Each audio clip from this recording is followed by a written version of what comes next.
Kapolri katakan sudah menjatuhkan sanksi pada 4 orang di Sulawesi Utara dan Sulawesi Selatan. 4 orang itu istilahnya oknum.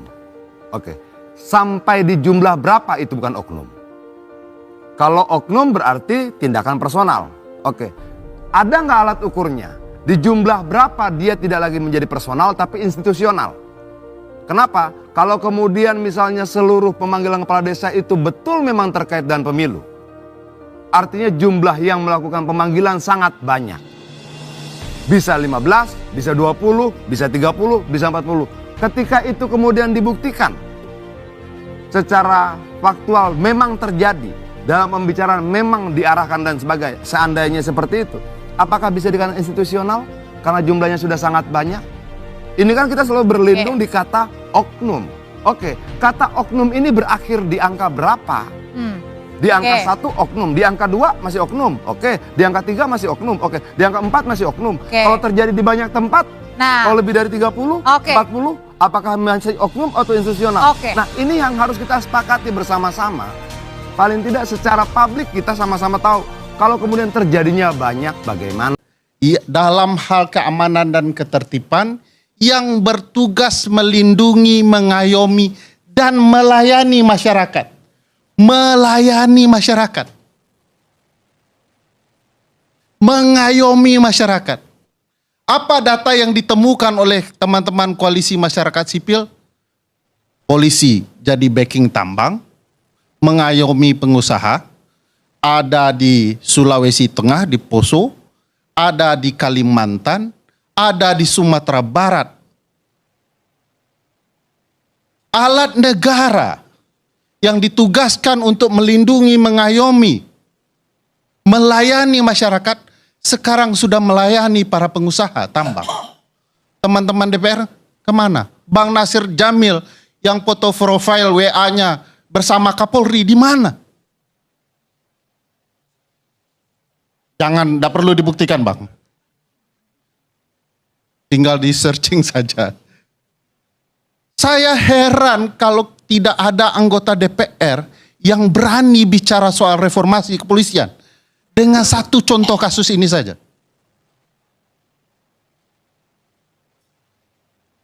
Padahal kasus Al Sabton itu dia bicara seorang kulit hitam yang dibekuk oleh kepolisian. Satu kasus membuat heboh satu Amerika bahkan dunia. Soal reformasi kepolisian. Sekarang banyak sekali teman-teman kepolisian yang menjadi backing. Data penelitian yang sama menjelaskan bahwa kepolisian juga berbisnis di dalam BBM misalnya. Kasus di Papua dan lain-lain menjelaskan itu. BBM hilang di muka bumi, polisi adalah pelindungnya. Padahal polisi mestinya memastikan BBM bisa sampai ke publik. Lalu anggota DPR bilang, masih baik. Saya pikir apa yang disampaikan oleh senior kita Pak Arianto Sutadi tadi. 25 tahun polisi berbenah. 10 tahun belakangan gelombang pasak datang. Gelombang besar datang. Menghancurkan cita-cita dan reformasi kepolisian itu. Di tangan siapa? Di tangan orang yang tidak ingin lagi disebut oleh Bang Deddy. Bahkan tidak ingin dalam mimpinya hadir. Yaitu Presiden Joko Widodo. Dia merusak institusi polisi, tidak bicara dari segi layanan terhadap publik. Tapi polisi sekarang sudah menjadi backing politik. Kalau cinta kepolisian, saya tidak tahu kenapa saya terjebak di antara dua orang ini yang merupakan keluarga kepolisian. Kalau ingin saya pakai, saya cucu seorang kapolsek. Kalau boleh juga ingin bicara betapa cintanya saya dengan kepolisian. Tapi saya terjebak dengan dua orang ini.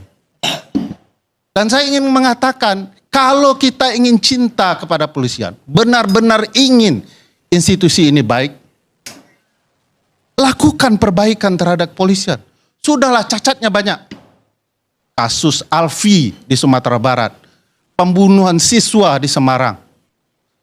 Bagaimana salah tangkap di berbagai kota besar. Apa yang dilakukan terhadap demonstran di 2019. Lalu kita masih bicara bahwa Masih ada baik-baiknya. Yang baik-baik banyak. Yang lebih tidak baik lebih banyak. Halo teman-teman, selamat datang lagi di channel ini, channel NES 2045 yang membahas seputar politik, pendidikan, hingga budaya. Ya, pada video sebelumnya kita mendengarkan penyampaian dari Bung Adian Apitupulu dan mendengarkan penyampaian dari Bung Ferry Amsari, yaitu mengenai polisi gitu ya.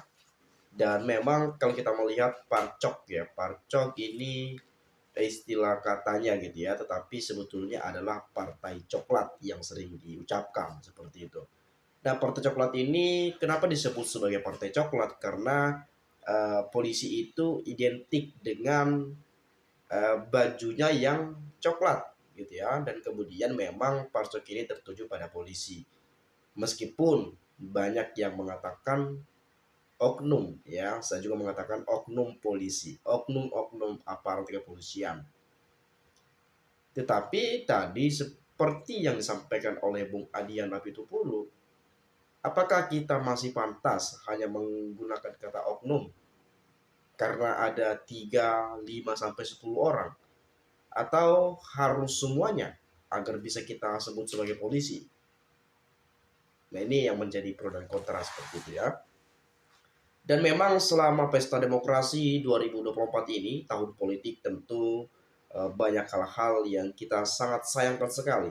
Di mana ketika kita menyadari banyak sekali dugaan intimidasi, ya, dengan tanda kutip dugaan kecurangan, ya, ada intimidasi, money politik atau politik uang, gitu ya, dan kemudian politisasi bansos, pengerahan aparatur negara, mengintervensi dan seterusnya, dan kemudian netralitas dari pemerintah ya, para aparat dan yang lainnya, itu selalu saja menjadi bahan perdebatan dan perbincangan. Dan terlebih dengan polisi, sebetulnya polisi ini harusnya ya, Polri itu sebagai keamanan gitu ya. Jadi makanya kemarin-kemarin sempat ada eh, hal yang digaungkan bahwa polisi harus di Kemendagri gitu ya. Dan memang kenapa ini sejak dulu ABRI dan Polri dipisahkan, karena memang sudah menjadi dua tugas yang berbeda. Jadi Polri, ya, Polri itu sebagai keamanan. Ya kalau di Kemendagri ya it's okay, sebetulnya ya nggak masalah, karena keamanan dalam negeri juga. Mana ada polisi kita mengamankan di luar negeri, ya, tidak ada, kecuali ABRI gitu ya. Itu ABRI ini kan di pertahanan, sedangkan Polri di keamanan. Jadi eh, dua pekerjaan yang berbeda antara keamanan dan pertahanan. Nah, jadi memang melihat dan mendengar kasus-kasus semacam ini sangat disayangkan sekali ketika aparat kepolisian ini, walaupun ada seseorang yang mengintervensi, sangat disayangkan sekali ketika mereka menuruti orang yang salah. Ya, menuruti orang yang salah. Dan mungkin apakah ada imbalan yang diberikan? Ya bisa saja ada, atau bisa saja tersandra juga. Kalau memang benar ada keterlibatan oknum kepolisian atas intimidasi dan intervensi yang dilakukan. Dan itu yang saya pernah sering dengarkan selama Pesta Demokrasi 2024, baik itu Pilpres, pemilu, hingga pemilu pada Pilpres, Pileg, dan Pilkada seperti itu. Tapi lebih gencarnya sih pada Pilkada ini ya, mulai terungkap dianya. Nah, saya akan coba melihat seperti apa penyampaian dan pendapat dari teman-teman kita netizen. Tentu ini adalah masyarakat Indonesia yang menyampaikan. Dan saya percaya nanti sebetulnya teman-teman juga sudah memahami. Nanti boleh silakan juga menyampaikan pendapat Anda. Ya, perspektif teman-teman, silakan uraikan pada komentar di video ini, agar nanti kita bisa berdiskusi bersama dengan teman-teman yang lainnya melalui video-video yang saya unggah di channel ini. Saya pertama akan baca dari Hemat Sekali. Dari dahulu institusi coklat tidak melindungi, mengayomi, melayani rakyat, justru jadi sentengnya oligarki. Nah, ini yang perlu kita lihat bahwa polisi ini memang sebetulnya walaupun tidak semua, tetapi karena polisi yang melakukan ya, jadi citra Polri juga sudah rusak gitu ya. Apalagi di pandangan masyarakat semua polisi sudah sama aja. Meskipun tidak semua melakukan kejahatan misalnya, atau tidak semua melakukan kejahatan, hanya mungkin oknum tertentu yang melakukan. Tetapi karena yang namanya polisi ya udah di mata masyarakat ya udah polisi itu sama aja semuanya gitu.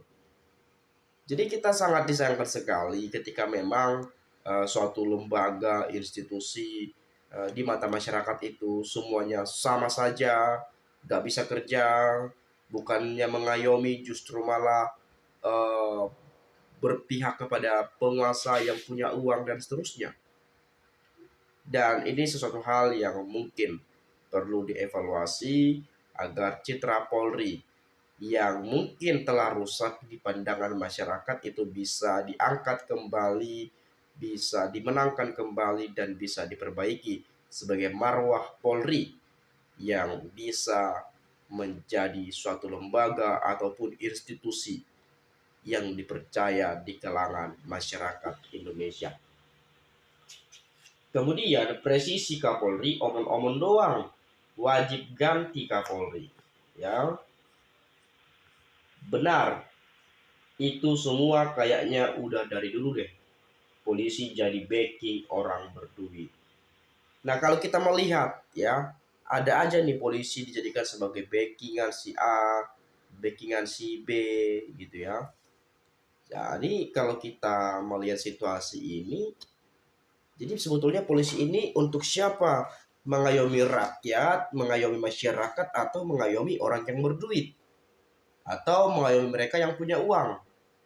Atau berpihak pada rakyat kah? Atau berpihak pada mereka yang punya segalanya? Yang punya uang, yang punya jabatan, dan seterusnya. Nah, ini kan menjadi sebuah pertanyaan penting kepada kita. Bagaimana kita melihat situasinya yang terjadi saat-saat ini. Nah, jadi kedepannya, bila pun perlunya, ya, Kapolri diganti guna untuk perbaikan ke depan, ya nggak masalah juga. Sama seperti halnya, seperti kasus judol, judi online itu ya, sampai sekarang belum dituntaskan, padahal sejak dulu sudah banyak kita lihat ya, sudah selalu digaungkan. Tetapi yang kita lihat sampai detik ini pun itu belum bisa terselesaikan, belum bisa dibereskan.